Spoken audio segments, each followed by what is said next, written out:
When I picked up the phone to ask my son Max when his wedding would be, my daughter-in-law Lena looked me right in the eye and said with a chilling smile, "Oh, we already got married yesterday. We only invited special people." The words hit me like a bucket of ice water. Special people. I, who for 3 years had paid their monthly rent of $500, bought every piece of furniture in their house, and filled their refrigerator when they had nothing to eat. I was not a special person. I stood there in the living room of my own house, holding the phone as if it weighed 1,000 pounds, watching my son avoid my gaze while Lena made herself comfortable on the sofa I had bought for them. The pale pink dress I had picked out for her wedding hung uselessly in my closet, along with the new shoes and the illusion of being part of the most important day of my only son's life. I had spent $200 on that dress, thinking about how nice I would look in Max's wedding photos in which I would never appear.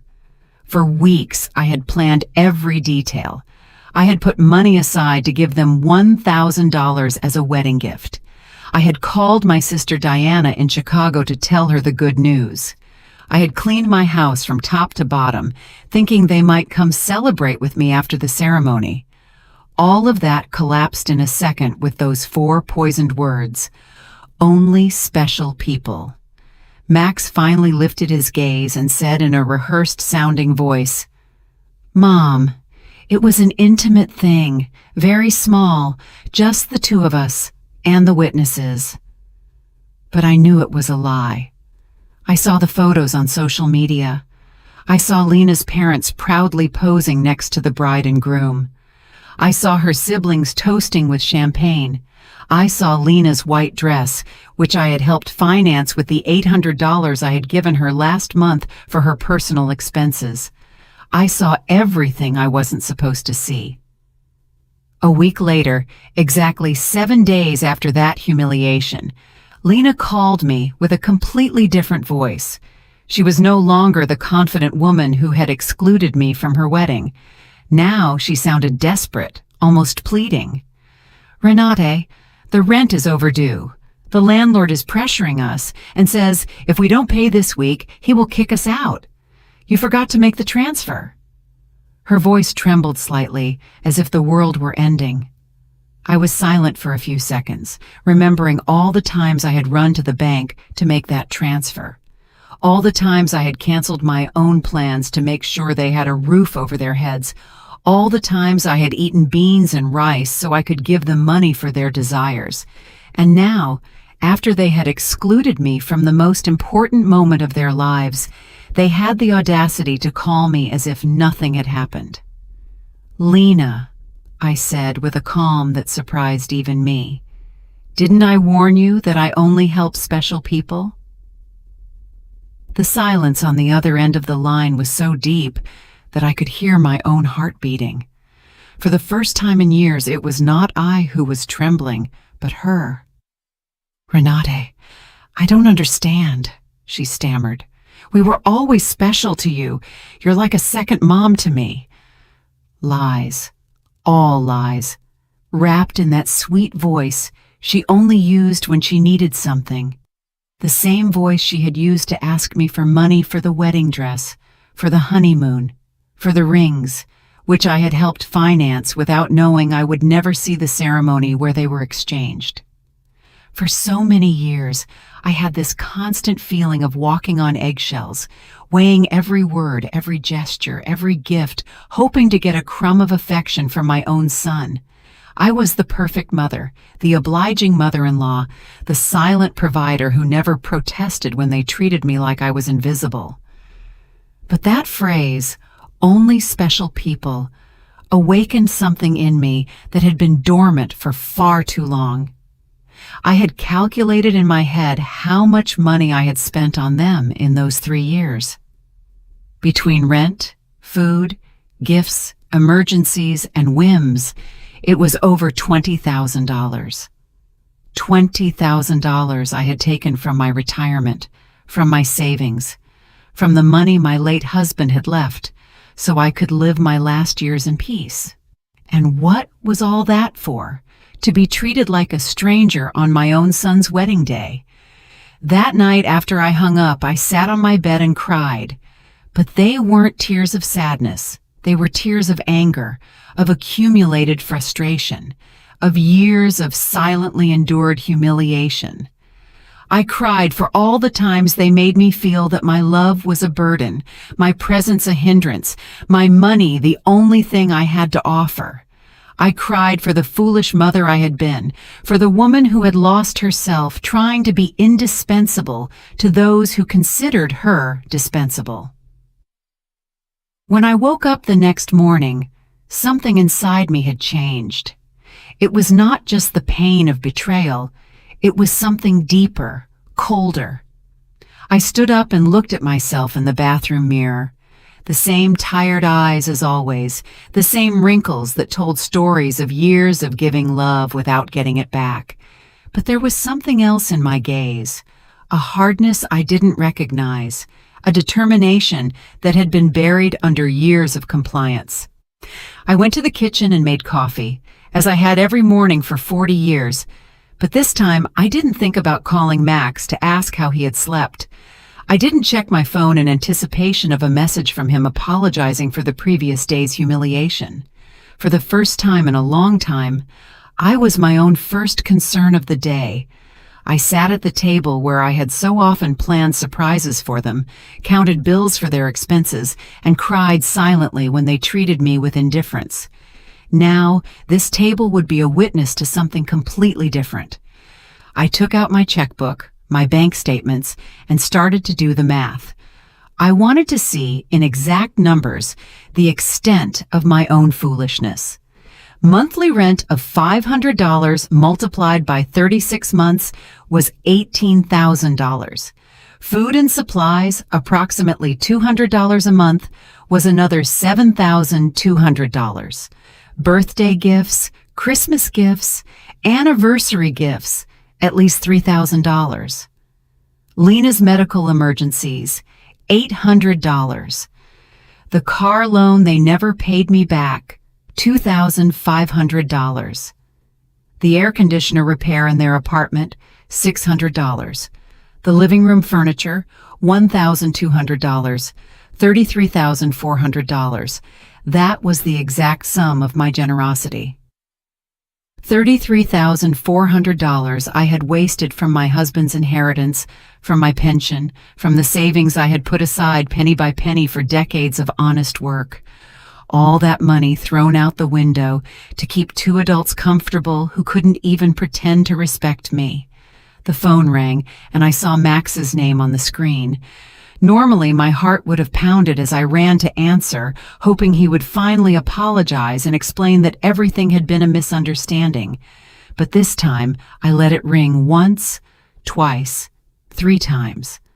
Finally, it fell silent, and I continued drinking my coffee as if nothing had happened. 10 minutes later, it rang again. This time, it was Lena. I let it ring too. Then a text came from Max.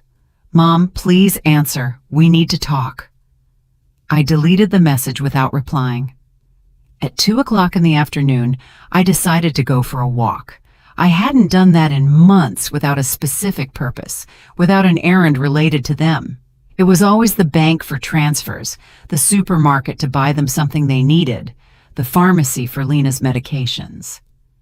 Today, I went for a walk just because I wanted to. I walked past the park where I had often taken Max as a child. I remembered that sweet boy who hugged me tight and said I was the best mom in the world. When had he become this man who treated me like an ATM with feelings? When did I start confusing love with money? When did I start to believe I had to buy my own son's affection? At the bank where I had so often made automatic transfers, I stopped in front of the door. The branch manager, Mr. Klein, saw me through the glass and waved. I had known him for years. He had processed every one of my transfers to Max and Lena. He had watched my account drain month after month to fill theirs. I went inside and walked directly to his office. "Mr. Klein," I told him, I need to cancel the automatic transfers I have programmed. He looked at me, surprised. For 3 years, these transfers had been as regular as the sunrise. Are you sure, Mrs. Richter? Did something happen?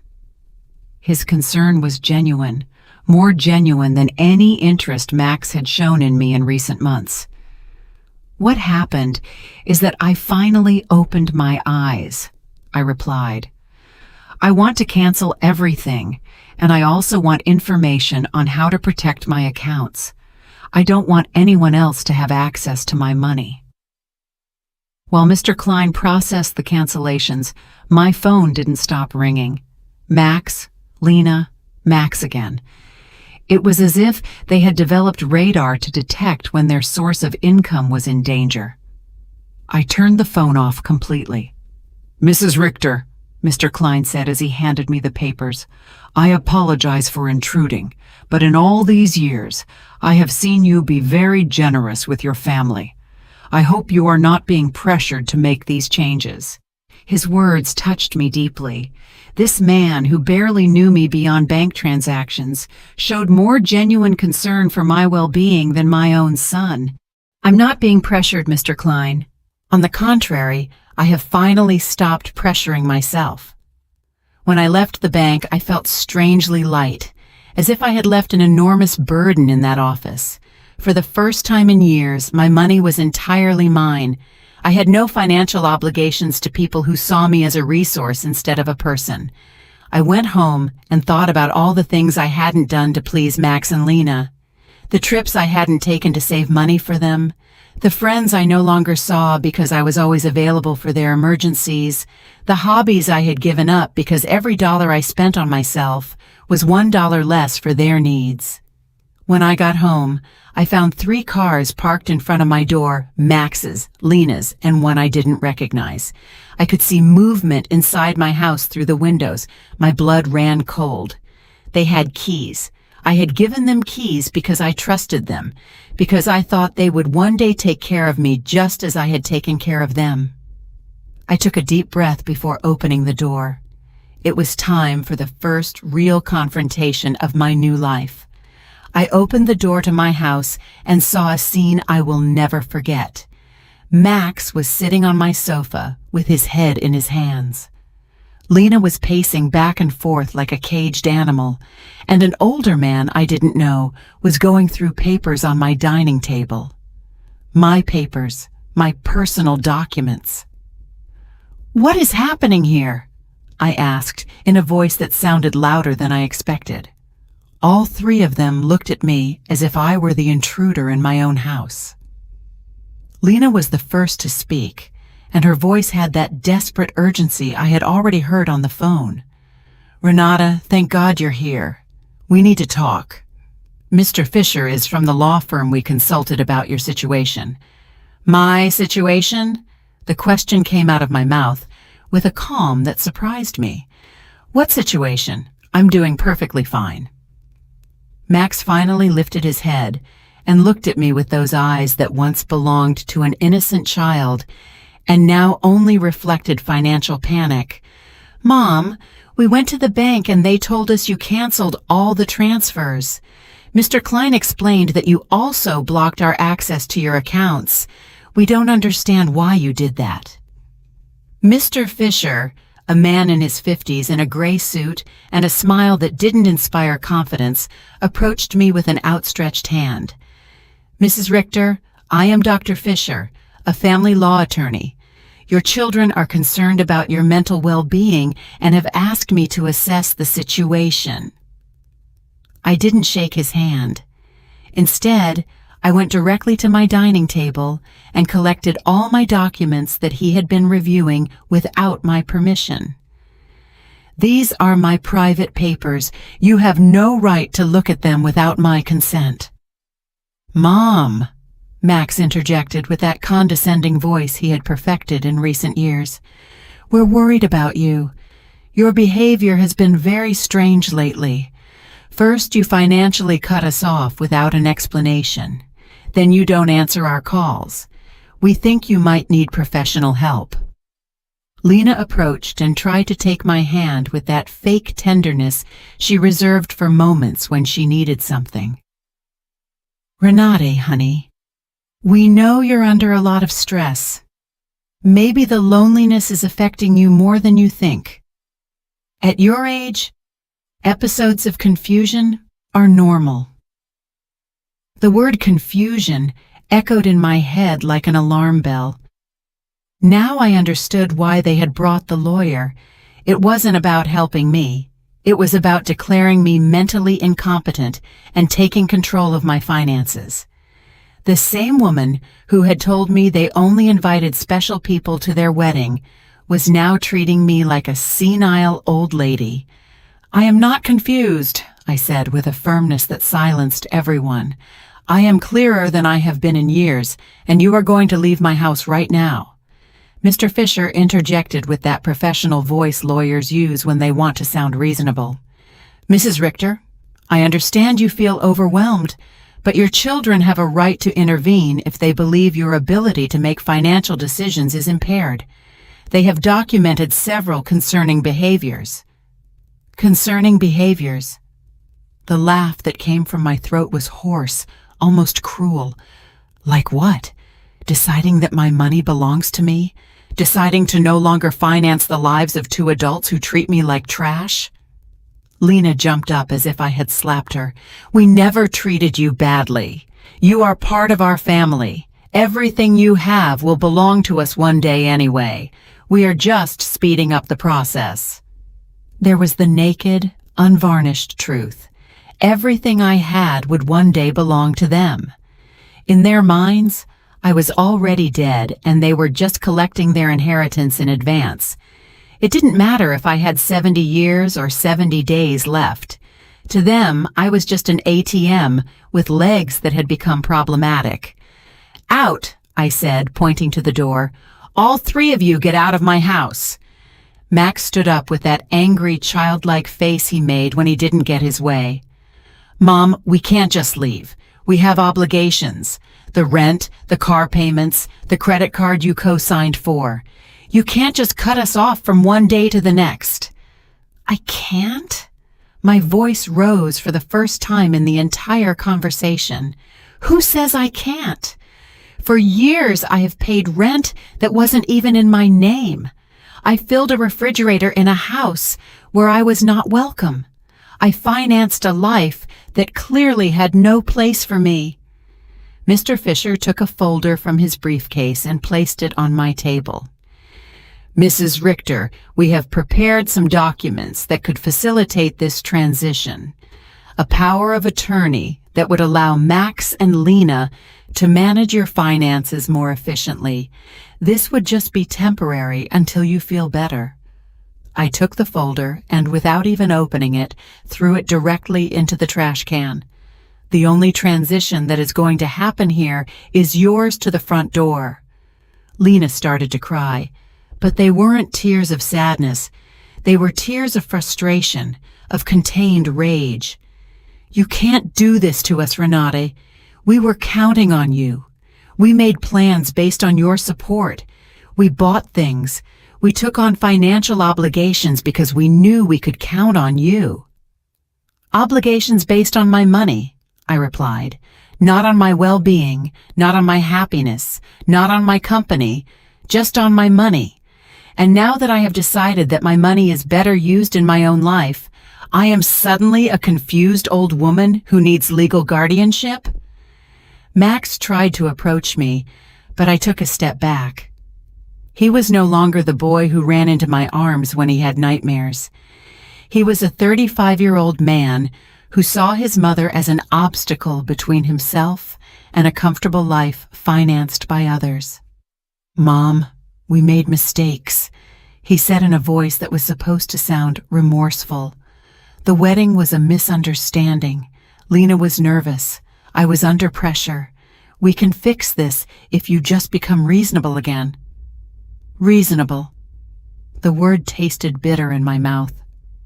Being reasonable means continuing to pay for your life while you treat me like a stranger. It means pretending it doesn't hurt to have been excluded from the most important day of my only son's life. Mr. Fisher packed his papers with the efficiency of someone who is used to having proposals rejected. Mrs. Richter, this is not over. Your family has legal options. If you are indeed making irrational decisions due to mental health problems, a judge can determine that you need guardianship. His words were like a blow. I realized this was not just a manipulative family visit. It was a real legal threat. They wanted to declare me incompetent to manage my own affairs. Mr. Fisher, I said, looking him directly in the eyes, I suggest you do your research thoroughly before you threaten a 71-year-old woman who has managed her finances flawlessly for 40 years, who raised her son alone after the death of her husband, who ran a household and worked honorably until retirement, and who until last week financially supported two completely capable adults. Lena stopped crying and looked at me with a coldness that finally showed her true face. This won't stay like this, Renati. We have rights and lawyers too. Perfect, I replied. Hire all the lawyers you want, with your own money, of course, because mine is no longer available to finance your legal tantrums. The three of them walked to the door with the wounded dignity of people who are not used to being told no. Before he went out, Max turned to me one last time. Mom, this is going to end very badly for you. You're going to end up alone, with no one to take care of you when you really need it. Max, I said with deep sadness, but also with crystalline clarity, I am already alone. The difference is that now it's by my own choice, not by your neglect. As I closed the door behind them, I stood in my living room, surrounded by the most beautiful silence I had heard in years. It was the silence of freedom. That night, I couldn't sleep, but not out of sadness or regret, but out of adrenaline from having reclaimed control of my own life. I lay awake in bed, planning my next steps like a general preparing for a battle. If Max and Lena wanted to fight, I would give them a war. But it would be a war I would fight with intelligence, not with emotion. At 6 o'clock in the morning, I was already dressed and ready to go. My first stop was the office of attorney Mr. Weber, a man I had met years ago when I was handling my husband's will.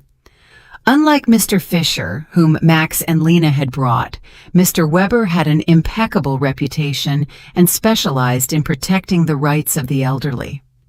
Mrs. Richter, he told me as I explained the situation, what your children tried to do yesterday is more common than you think.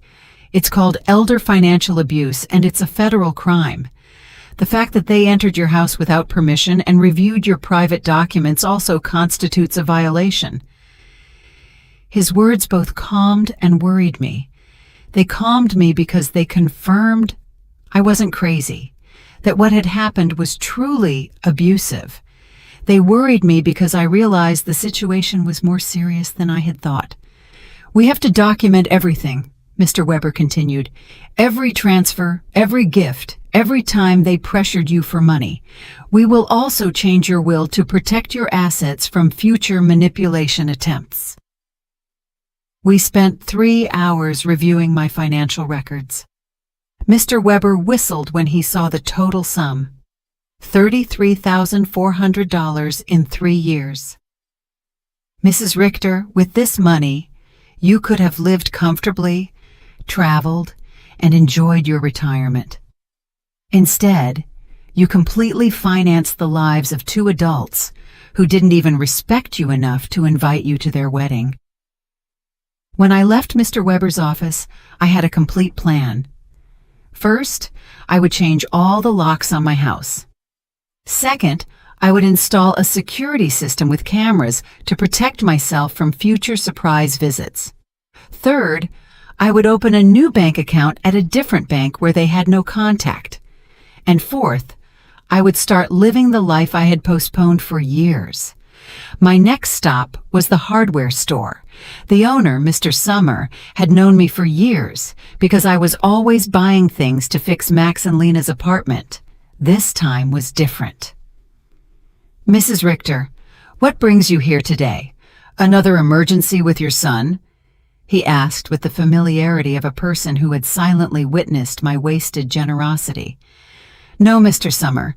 This time it's for my own house. I need to change all the locks, and I want them to be of the best quality."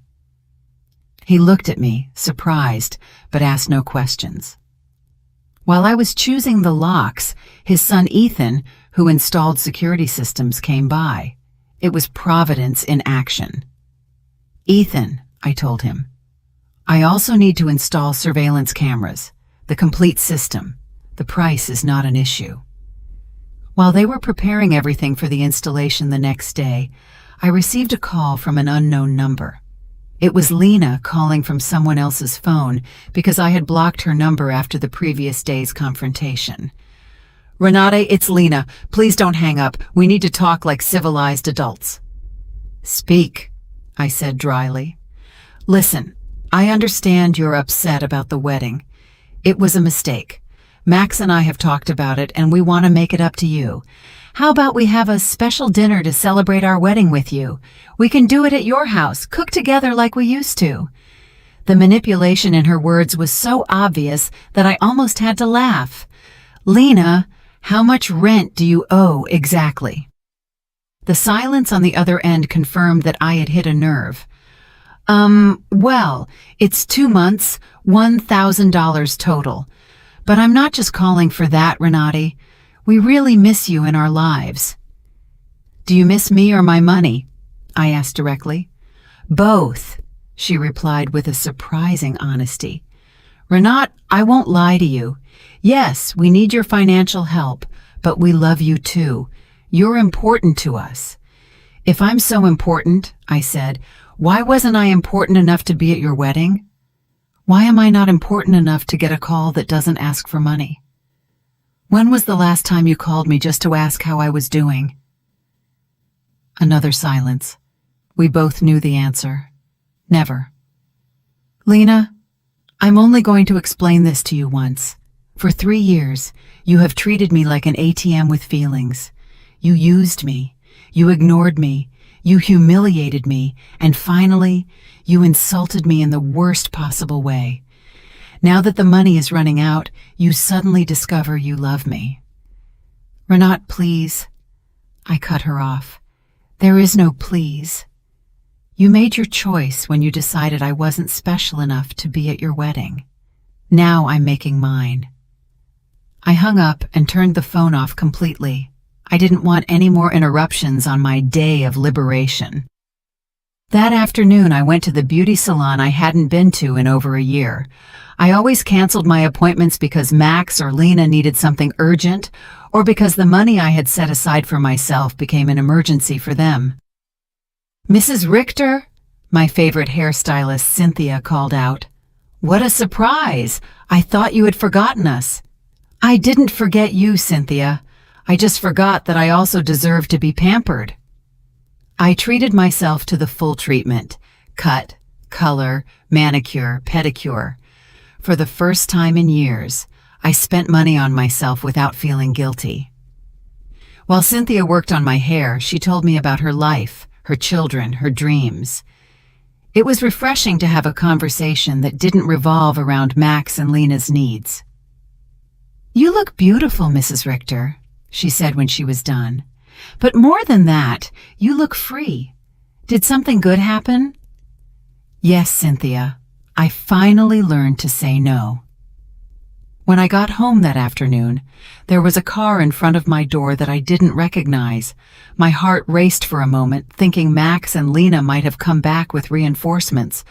But as I got closer, I saw an older woman sitting on the steps of my porch. "Mrs. Richter?" she asked as I got out of the car. "Yes, that's me. Can I help you?" "I'm Eleanor Brooks. I live next door. We've been neighbors for years, but we've never had a chance to talk. Yesterday I heard very loud voices in your house, and I got worried. Is everything okay?" Her sincere concern touched me deeply. Here was a stranger who showed more interest in my well-being than my own son. "Come in, Mrs. Brooks. I'll make you a coffee, and I'll tell you a story you won't believe." While I was making coffee, I told her the whole situation. Eleanor listened without interrupting, nodding occasionally, and when I finished my story, her eyes were filled with tears. "Mrs. Richter," she said, "you did the right thing. I went through something similar with my daughter 5 years ago.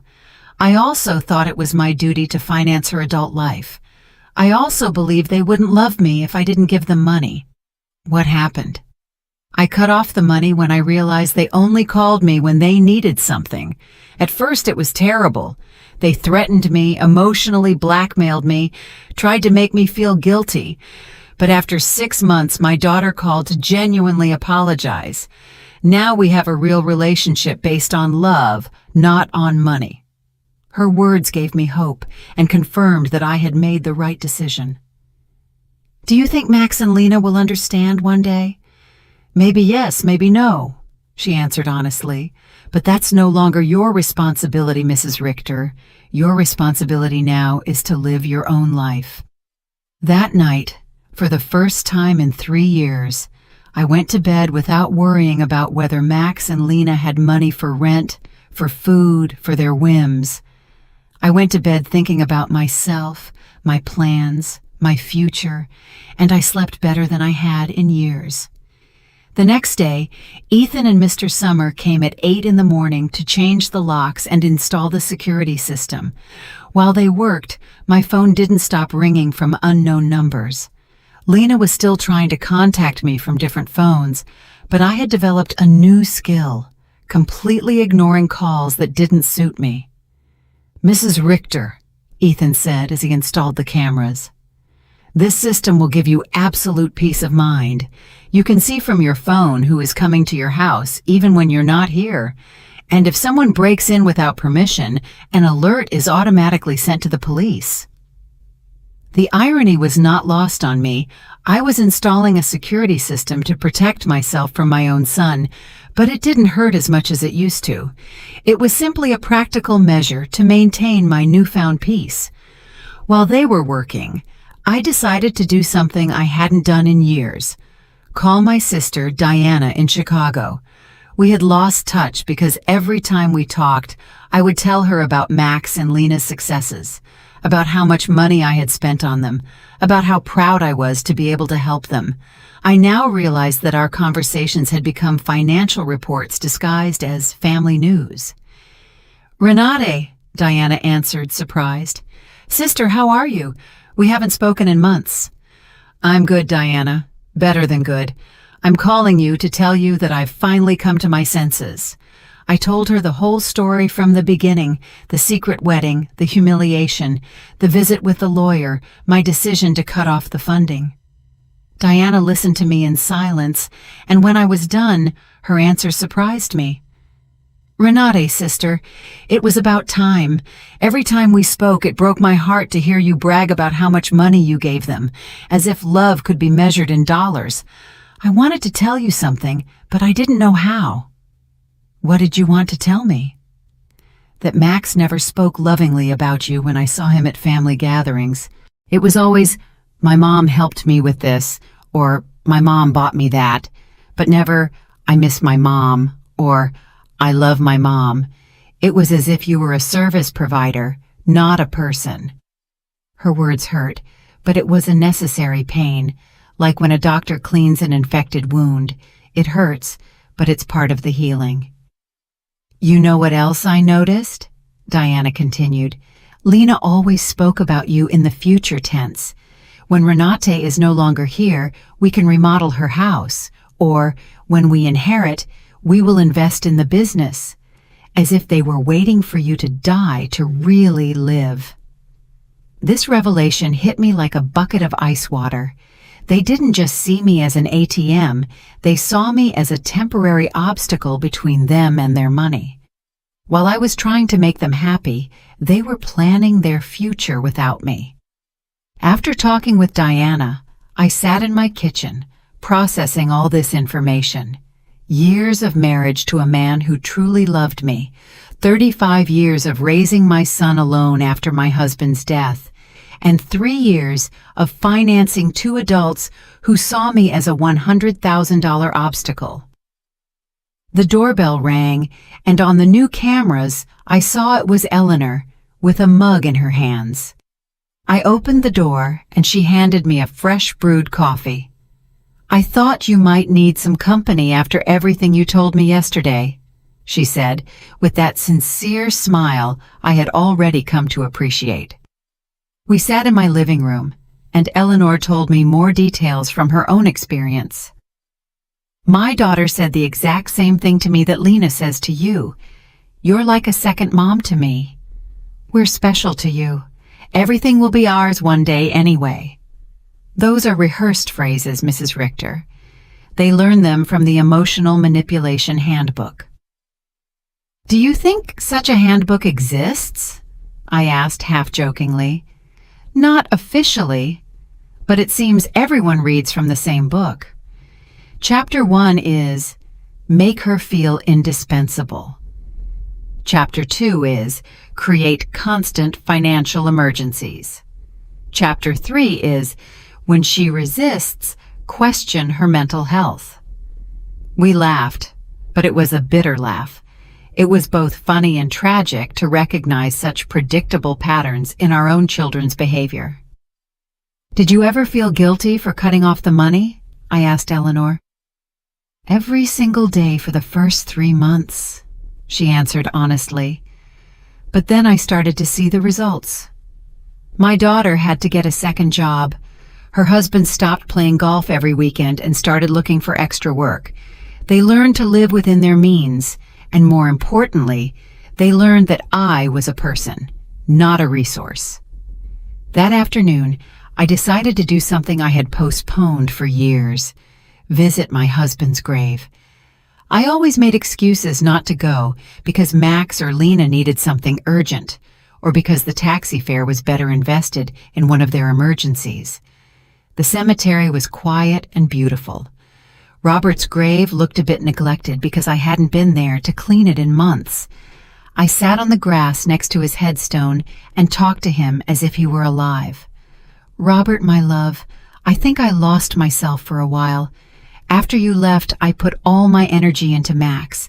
I wanted to be the best mother in the world, thinking somehow he would grow up without a father. But I think in the process, I forgot to be myself."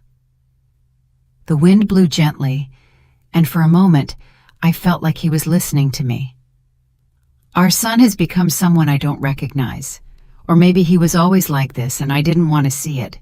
His wife is, well, you know how she is.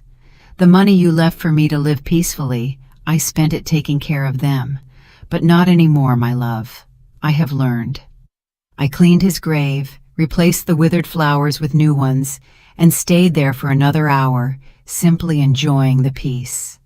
For the first time in years, I was not in a hurry to get home to solve a crisis for Max and Lena. When I got home, there were 3 cars parked in front of my door again. My heart raced, but this time I was prepared. The cameras showed me that it was Max, Lena, and 2 other people I didn't recognize. Everyone seemed agitated, talking to each other and pointing at my house. I didn't get out of the car. Instead, I called Mr. Weber, my lawyer. "Mr. Weber, they are at my house again. This time they've brought more people. What should I do?" "Don't get out of the car, Mrs. Richter. I'll be there right away and I'll call the police. After our conversation yesterday, I requested a temporary restraining order. They are not allowed to be on your property." Minutes later, Mr. Weber and 2 police patrol cars arrived. I watched the officers talk to Max and Lena, saw my son gesticulate angrily, saw Lena crying again, but this time her tears did not move me. One of the officers approached my car. "Ma'am, you can get out safely. Your visitors are going to leave immediately." As I got out of the car, Max shouted at me from the street, "Mom, this is ridiculous. We're your family. You can't call the police on your own son." "Max," I replied with a calm that surprised even me. Family doesn't threaten lawsuits for mental incompetence. Family doesn't break into people's homes without permission. Family doesn't treat their mothers like ATMs. Lena screamed from across the street. You're going to pay us everything you owe us. We have bills you co-signed for. You can't just abandon us like this, Mr. Weber interjected. Mrs. Brooks, any future communication must be through my office, and I suggest you consult with an attorney before making collection threats, because my client has full documentation of all the payments she voluntarily made for 3 years. I watched them drive away in their cars, defeated but not giving up. I knew this wasn't over, but for the first time in this situation, I felt confident. I had professional help. I had emotional support from Eleanor. And more importantly, I had mental clarity about what was right and what was wrong. That night, Eleanor invited me to her house for dinner. I met her daughter who was visiting, and I was able to see with my own eyes what a healthy family relationship looked like. They spoke respectfully to each other, asked sincerely about each other's lives, and laughed together. The daughter didn't ask for money once the entire evening. I wanted that with Max too, I confessed to Eleanor after her daughter had left. And maybe you'll get it one day, she replied. But first, he has to learn that you are a person who deserves respect, not just a source of income. For the first time in weeks, I went to bed feeling hopeful about the future. The next few days were strangely peaceful. The surveillance cameras showed me that Max and Lena were driving past my house several times a day. Sometimes slowly, sometimes they parked for a few minutes, but without getting out. It was as if they were studying my routine, looking for the perfect moment for their next move. Mr. Weber had advised me to document every one of these visits, so I kept a detailed log with the date and time. Their persistence will work in our favor, he had said. Every time they show up after we've told them not to approach, it strengthens our case for a permanent restraining order. On Friday morning, I was calmly having breakfast when the doorbell rang. The cameras showed me a very well-dressed young woman with a folder in her hands and a professional smile. I didn't recognize her, but something about her posture told me it was not a social visit. "Good morning, Mrs. Renati Richter," she said as I opened the door. "I am a social investigator from the Office of Senior Services. We have received a report that you may be in an at-risk situation and we need to conduct a wellness check." My blood ran cold. Max and Lena had escalated the situation. It was no longer just threats from private lawyers. Now they had involved the government. "Can I see your ID?" I asked, trying to stay calm. "Of course." She showed me an official ID that looked genuine. "I am social worker Mrs. Schmidt. Can I come in and talk to you?" I let her in, knowing that a refusal would have been worse for my case. Mrs. Schmidt sat down in my living room and took a form out of her folder. "Mrs. Richter, we have received reports that you have shown significant changes in your financial behavior, that you have cut off communication with your family, and that you have shown signs of paranoia by installing unnecessary security systems. We were also told that you have refused medical and legal help from your loved ones." Every word had been carefully chosen to make me sound like a mentally disturbed old woman. I recognized Lena's handwriting in the wording. She had always been skilled at manipulating words to get what she wanted. "Miss Schmidt," I said with all the dignity I could muster, "I would like to call my lawyer before answering any questions." "Ma'am, this is not a legal interrogation. It's a wellness check. If you have nothing to hide, it should not be a problem to speak with me." The phrase, "if you have nothing to hide," infuriated me. It was the same logic abusers used to justify their invasions. If you're innocent, you shouldn't complain about your privacy being violated. "Miss, I'm calling my lawyer. You can wait here or come back another day, but I will not answer any questions without legal representation present." I called Mr. Weber, and he was there within 20 minutes. When he came in and saw the social worker, his expression hardened. "Miss Schmidt," he said after checking her ID. "I hope you have a court order to be here, because my client is under my legal representation, and any unauthorized investigation constitutes harassment." "Sir?" Mrs. Schmidt replied with less confidence than before. "We have reports from concerned family members about the lady's well-being. It's our duty to investigate." "What family?" Mr. Weber asked dryly. "The same family that tried to get her to sign a power of attorney without representation. The same family that broke into her house without permission and checked her private documents. The same family that excluded her from important events while living off her money." Mr. Weber took a folder from his briefcase and placed it on the table. "Here, I have complete documentation of my client's financial and emotional abuse. $33,400 that were withdrawn from her accounts in 3 years. Systematic social exclusion and emotional blackmail. If someone needs to be investigated here, it is not my client." Mrs. Schmidt reviewed the documents with growing discomfort. It was obvious that the information she had been given did not match the reality she had in front of her. "Mrs. Richter," she said finally, "can you explain to me why you so abruptly stopped financial support for your son?" "Because I finally discovered they were using me," I replied simply. "Because I realized that to them, I wasn't a mother, but a bank account. Because I was tired of financing the lives of people who saw me as an obstacle." "But don't you feel it's your responsibility to help your family?" The question outraged me. "Miss Schmidt, my responsibility as a mother was to raise my son until he was 18, to educate him, and to give him the tools to be an independent adult. My son is 35 years old, married, and perfectly capable of supporting himself. Financing his adult life is not my responsibility. It is my choice, and I have chosen not to do so anymore." Mr. Weber interjected. "Miss Schmidt, would you consider it normal for a 35-year-old adult to be unable to pay his own rent without the help of his 71-year-old mother?" Mrs. Schmidt did not answer right away.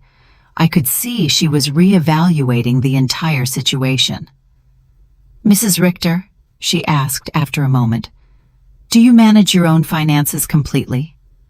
I can show you my bank statements, my investments, my tax payments. Everything is current and in order. Do you live independently? As you can see, I keep my house clean. I take care of myself physically. I drive my own car. I have healthy social relationships with my neighbors. Do you take any medication?" "Just vitamins, and occasionally aspirin. I don't have any medical conditions that require medication." Mr. Weber added, "My client has just undergone extensive medical exams as part of our legal process. She is in perfect mental and physical condition." Mrs. Schmidt closed her folder and sighed. "Mrs. Richter, based on this conversation and the documentation I have reviewed, I see no indication that you are at risk or in need of intervention. I will close this case." After she left, Mr. Weber and I remained silent for a few minutes. "Renat," he said finally, "this is going to continue to escalate. Max and Lena are spending money they don't have to hire professionals to try to have you declared incompetent. Does that mean they are desperate? It means that exactly. What else can they do? They can file a lawsuit for incompetence. It's expensive and hard to win, but if they find a sympathetic judge and a psychiatrist willing to testify in their favor, they could get a guardian assigned." The thought terrified me. They could take control of my money? "They could try, but we have solid evidence that you are completely competent and that they are motivated by greed and not by genuine concern." That afternoon, I called Diana to vent. "Sister," she said after hearing my story, "do you notice how far they are willing to go for money? They are risking family relationships, spending money on lawyers and doctors, destroying their own reputation, all to get access to your bank account again." Her words made me think. Max and Lena had completely revealed their true nature. There was no going back. There was no possibility of a genuine reconciliation. To them, I had never been a mother or a respected mother-in-law. I had always just been money on legs. This revelation, although painful, was also liberating. I no longer had to wonder if I was making the right decision. I no longer had to feel guilty for protecting myself. They had proven for themselves that my emotional and physical well-being was less important to them than my money. That evening, Eleanor came to visit with a surprise. She had invited her friends from the garden club to meet me. "Renate," she introduced me. "These are my friends Cynthia, who you already know from the salon, Maria, Carmen, and Elfrida. We have all been through similar situations with abusive family members." We spent the evening sharing stories. Maria had had to set boundaries with a brother who constantly asked her for money. Carmen had cut off her relationship with a daughter who only visited when she needed money. Elfrida had had to change her will after she found out her grandchildren considered her their retirement plan. "What hurts me the most," I confessed, "is not losing the money I gave them, but realizing that I never had the love I thought I had." "Renate," Elfrida said with the wisdom of her 80 years, "true love cannot be bought or sold. If you had to pay for it, it was never real." Her words were balm for my wounded soul. She was right. I had bought attention, not love. I had financed an illusion. "You know what I've discovered?" I said to my new friends. "That loneliness, surrounded by people who don't love you, is worse than being lonely on your own. At least now when I am alone, I am in good company." Everyone laughed, and we toasted to our newfound wisdom. That night, after my new friends had left, I sat in my garden, thinking. The stars shone brighter than ever, or perhaps I was seeing them with clearer eyes. For the first time in my adult life, I was completely alone financially. I had no dependents, no financial obligations to anyone but myself. And instead of scaring me, this reality excited me. I could travel when I wanted. I could remodel my house. I could buy myself nice clothes. I could donate to charities that were important to me. I could invest in my own future instead of financing the present of ungrateful people. Freedom tasted like hope, and for the first time in years, I wanted to plan my future. A month after the psychiatrist's visit, I thought I had finally won the war. I had settled into a beautiful routine. I calmly had breakfast and read the newspaper. I tended to my garden, had lunch with Eleanor or one of my new friends, and in the afternoons, I devoted myself to activities I had given up for years. I had started painting again, something I was passionate about before I became Max and Lena's personal financier. But on a Thursday morning, while I was painting flowers on my new easel, Mr. Weber came to my house with a grim expression that made my blood run cold. "Renate, we need to talk. Max and Lena have filed a formal lawsuit for mental incompetence in family court. They are requesting to have a legal guardian assigned to you." The words fell on me like stones. I knew it was a possibility, but hearing it out loud made it terrifyingly real.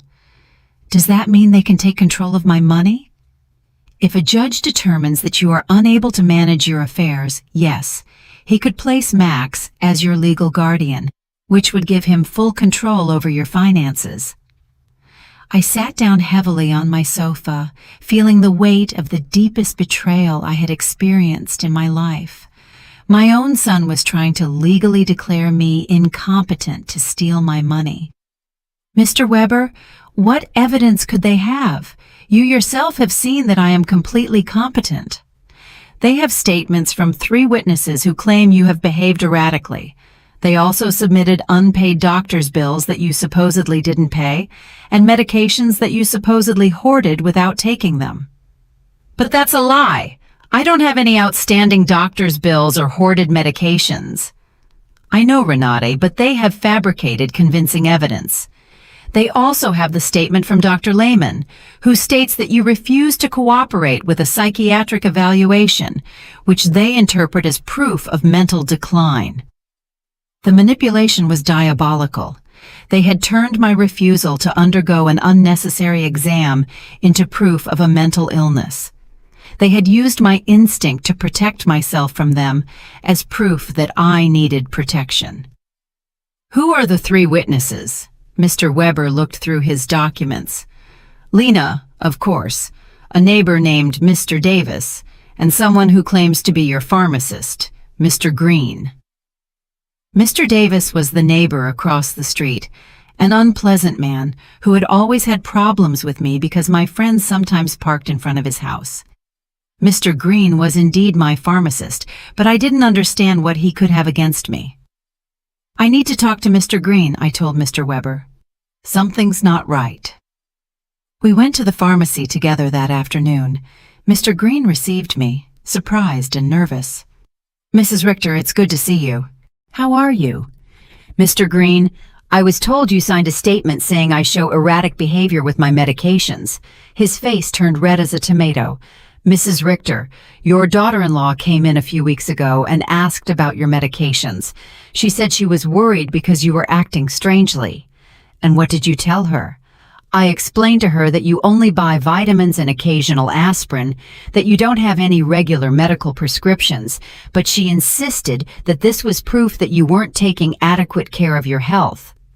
Mr. Weber interjected. Mr. Green, did you sign a paper? She brought a document that said I was confirming that Mrs. Richter had irregular medication purchases. I thought it was for her health insurance or something. I didn't know it was for a lawsuit. My own pharmacist had been tricked into signing something he didn't fully understand. Lena's manipulation knew no bounds. Mr. Green, I said, I need you to write a statement explaining exactly what happened and clarifying that I have no problems with medications. Of course, Mrs. Richter, I am terribly sorry for this misunderstanding. After the pharmacy, we went to confront Mr. Davis. When we knocked on his door, he received us with obvious hostility. What do you want, Mr. Davis? Mr. Weber said. I understand you signed a statement about my client's behavior.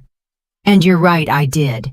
That woman is crazy. She's been acting strange for weeks. Can you be more specific about the behaviors you observed? Installing cameras as if she lived in a war zone, having strangers visit all the time, yelling at her family in the street? I realized Mr. Davis had taken everything out of context. The cameras had been installed for protection. The strangers were my new friends. The yelling was me defending my house from Max and Lena's invasions. Mr. Davis, I said, do you know why I installed the cameras? No, and I don't care. To protect myself from my son and daughter-in-law, who broke into my house without permission and threatened me. That's what a crazy person would say, he replied cruelly. There was no way to reason with him. His statement was based on superficial observations, maliciously interpreted. That evening, Mr. Weber and I sat down to plan our defense. Renate, we need our own psychiatric evaluation. I have a colleague, Dr. Moore, who is an expert in assessing mental capacity. She can officially confirm that you are completely competent. What if Max and Lena have bribed the judge? What if none of this matters because they have already decided to declare me incompetent? Renate, the legal system is not perfect, but it's not completely corrupt either. We have solid evidence of your mental competence and their financial motivations. We are going to fight this. The next day, I went to my appointment with Dr. Moore. She was a woman in her 50s with kind but astute eyes. Mrs. Richter, I'm going to ask you a series of questions and tests to assess your mental capacity. Take your time and answer honestly. For 2 hours, she asked me questions about my memory, my reasoning ability, my financial understanding, my emotional health. She also gave me cognitive tests and asked me to solve mathematical and logical problems. Mrs. Richter, she said at the end, your results are well above average for your age. You are not only mentally competent, but your cognitive function is excellent. Doctor, why do you think my family is doing this? Based on what you've told me and the documents I've reviewed, this seems to be a classic case of elder financial exploitation. Unfortunately, it's more common than people think. I left the consultation feeling validated, but also sad. The professional confirmation of my mental health was a relief, but it also confirmed that the lawsuit was real and necessary. That afternoon, Eleanor organized an emergency meeting with all our friends from the garden club. When I told them about the incompetence lawsuit, everyone was outraged. Renate, Maria said, we will testify in your favor. We have been with you for weeks, and anyone can see that you are doing great. Better than great, Cynthia added. You are clearer and stronger than many 40-year-old women I know. Elfrida, with her 80-year-old wisdom, took my hands. Renate, my dear, what your children are doing is nothing new. For generations, greedy children have tried to declare their parents insane to get their money. But you have something many of these victims didn't have: documentation, legal support, and friends who can testify for you. Her words gave me hope. I was not alone in this fight. I had an army of strong women who had witnessed my transformation firsthand. You know what the saddest thing about all this is? I said. That Max and Lena are willing to destroy any future possibility of reconciliation for money. Even if I were willing to forgive everything so far, there's no going back from this. And maybe that's for the best, Cynthia replied. At least now you know exactly who they are and you can act accordingly. That night, for the first time since this nightmare began, I really cried. Not out of sadness, but out of grief. I said my final goodbye to the son I thought I had, to the dream of a loving family, to the illusion that unconditional love was reciprocated. But something new also emerged within me, an iron determination not to let myself be stripped not only of my money, but also of my dignity and my freedom. The war had officially begun, but I was ready to fight. The trial came 3 weeks later. I woke up early, put on my best black suit, and looked at myself in the mirror with a determination I had never felt before. Today, not only my mental capacity would be judged, my dignity as a person, my right to live free from abuse, my value beyond my bank account would be judged. Mr. Weber came at 7 in the morning to go over our strategy one last time. Renate, remember, the burden of proof is on them. They have to prove that you are incompetent. We just have to show that you are not. And what if the judge is already biased? Judge Miller has a reputation for being fair. I researched his past cases, and he doesn't automatically favor families. He is dedicated to protecting the rights of the elderly. We arrived at the courthouse at 9 in the morning. In the hallway, I saw Max in a new suit that he probably bought for the occasion, and Lena dressed in black as if she were at a funeral. Maybe it was one, the funeral of our family relationship. When our eyes met, Max avoided my gaze, but Lena held my gaze with a coldness that confirmed that for her, this was just a business transaction. Their lawyer was an older, elegant man with the kind of confidence that comes from winning similar cases before. When he began his opening statement, his strategy was clear: to portray me as a confused old woman who had been manipulated by strangers to alienate me from my loving family. Your Honor, he said in a solemn voice, Mrs. Renate Richter has shown a clear mental decline in recent months. She has cut off all financial support for her family without a rational explanation. She has installed unnecessary security systems due to paranoia, and has isolated herself from her loved ones under the influence of neighbors and lawyers who are obviously taking advantage of her vulnerable situation. Every word had been carefully chosen to make my self-empowerment sound like dementia, and my freedom sound like external manipulation. Then they called their witnesses. Lena was the first to testify, and her performance was Oscar-worthy. She cried as she described how I had completely changed, how I had become hostile and paranoid, how I had isolated myself from the family that loved me. "Your Honor," she said in a trembling voice, "Renate has always been like a second mom to me. Seeing her mental decline has been devastating. We just want to help her get the care she needs." Lies, wrapped in convincing tears. When Mr. Weber cross-examined her, the cracks in her story began to become visible. "Mrs. Schuster, can you tell the court, when was the last time you called my client without asking for money?" Lena stammered. "Well, we always talked about many things. Can you give me a specific date?"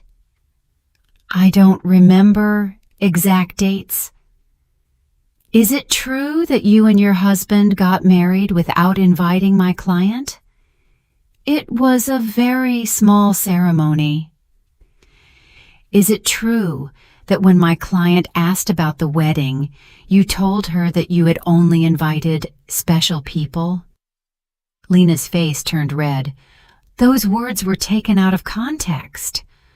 What would be the right context to tell your mother-in-law that she is not a special person? She couldn't answer convincingly. Max was next. Seeing him on the witness stand, swearing to tell the truth while preparing to lie about my mental health, was one of the most painful moments of my life. This was the boy I had raised alone, the one I had dedicated my entire life to. "My mom has always been very generous with us," he testified. "But lately, she has become erratic and irrational. We believe she is being manipulated by people who are taking advantage of her." When Mr. Weber cross-examined him, the mask fell completely. "Mr. Richter, how much money have you received from your mother in the last 3 years?" "I don't know the exact amount." "Does $33,400 sound about right?" "Maybe." "She's always been generous." "And how many times have you visited your mother without asking her for money?" The silence was deafening. "Is it true that you and your wife broke into my client's house without permission and checked her private documents?" "We were worried about her." "Is it true that you brought a lawyer to pressure her into signing a power of attorney?" "We wanted to help her manage her finances."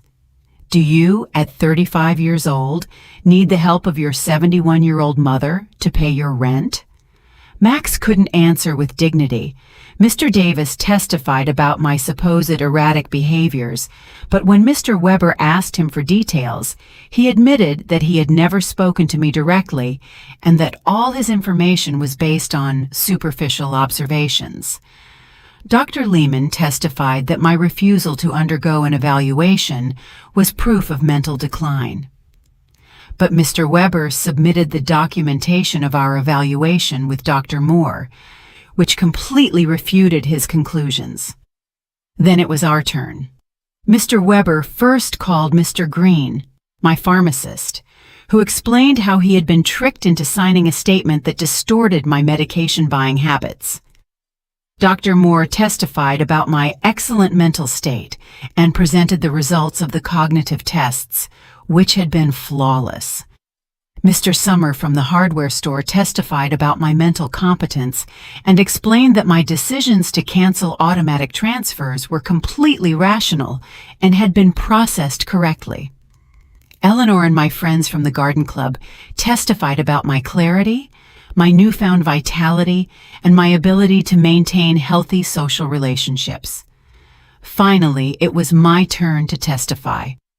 I stood up with dignity and walked to the witness stand, feeling the weight of 71 years of experience, of wisdom gained through pain, of strength discovered in adversity. Mr. Weber guided me through my testimony, letting me tell my whole story. The $33,400 spent in 3 years, the humiliation of being excluded from the wedding, the constant emotional manipulation, the violation of my privacy, the legal threats. "Mrs. Richter," Mr. Weber finally asked, "why did you decide to stop financial support for your son and daughter-in-law?" "Because I finally understood that what I was getting from them was not love," I replied in a clear, loud voice. "It was a commercial transaction disguised as a family relationship. My money was welcome, but I, as a person, was not." "Do you regret your decision?" "I only regret that it took me so long to make it." Max's lawyer tried to make me appear confused during his cross-examination, but I answered every one of his questions with clarity and precision. When he tried to imply that my new friendships had manipulated me, I explained to him that for the first time in years, I had relationships based on mutual respect and not on financial interest. In his closing argument, Max's lawyer insisted that I was a victim of external manipulation. Mr. Weber's rebuttal was devastating. "Your Honor, what we have seen here is not the case of an incompetent old woman, but that of a woman who has finally found the strength to free herself from years of financial and emotional abuse. The plaintiffs have presented no real medical evidence of mental incompetence. What they have presented is frustration, because their source of income has decided to exercise her legal and moral right to protect her own resources." Judge Miller retired to deliberate for 2 hours that felt like 2 years. When he came back, his expression was serious but clear. "After reviewing all the evidence presented," he began, "it is obvious to this court that Mrs. Renate Richter is in full possession of her mental faculties. Professional psychiatric evaluations confirm her cognitive competence. Her financial decisions, as painful as they may be for her family, are completely rational and within her rights." My heart began to beat faster. "Furthermore," the judge continued, "the evidence suggests that this lawsuit is motivated by financial interest rather than by genuine concern for Mrs. Richter's well-being. The court completely denies the request for guardianship." I had won. I had not only won the lawsuit, but also my freedom, my dignity, my right to live free from the abuse of those who supposedly loved me. When we left the courthouse, I saw Max and Lena talking angrily with their lawyer. Lena gave me a look of pure hatred before she walked away. Max looked at me one last time, and for a second, I saw something that could have been regret, but it was already too late. That night, Eleanor organized a celebration at my house with all our friends. We toasted to justice, to freedom, to the sisterhood of strong women who support each other. "Renata," Elfrida told me, "today you didn't just win a trial, you won back your life." She was right. For the first time in years, the future was completely mine. I could travel, I could love, I could create. I could live without fear, without guilt, without manipulation. 3 months later, I sold my house and moved to a beautiful apartment near the city center. I donated half of my money to organizations that protect the elderly from family abuse. With the other half, I began to live the life I had always wanted. I traveled through Europe, took art classes, and joined volunteer groups. I never heard from Max and Lena again. I heard from others that they had to move to a smaller apartment and that Lena had found a job for the first time in years. Perhaps the adversity would teach them what my generosity never could, the value of honest work and independence. Some nights, when I look at the stars from my new balcony, I think about the woman I was a year ago, fearful, manipulated, believing I had to buy love. That woman is dead, and in her place, someone has been born who has understood a fundamental truth. True love never has a price, and freedom is never too expensive. My name is Renate. I am 72 years old, and I have finally learned that the most important person I have to love and protect is myself.